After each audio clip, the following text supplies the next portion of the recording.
The Caves of Androzani, a 9 out of 10.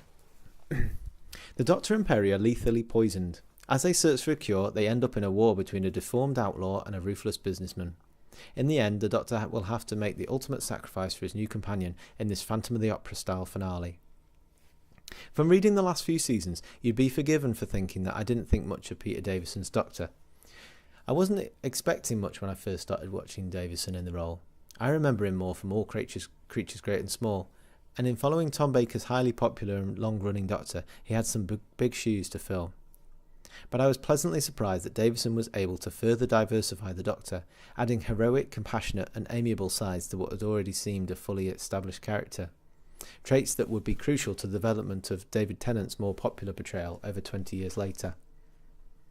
One of the biggest problems with some of 80s Who is that the three great actors to play the role, Davison, Colin Baker and Sylvester McCoy, are often let down by less than brilliant stories or production, and this is certainly the case with Davison. This is most evident when the better stories show glimmers of brilliance in an otherwise slightly uninspiring era of the show.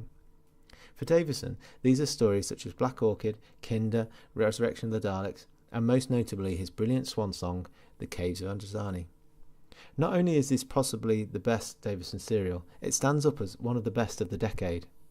Yes, it's still unmistakably 80s at time, but the main leads, especially the misunderstood villain of the piece, Jack, put on really good performances. Thankfully, a conceivably great Doctor gets a suitably poignant ending.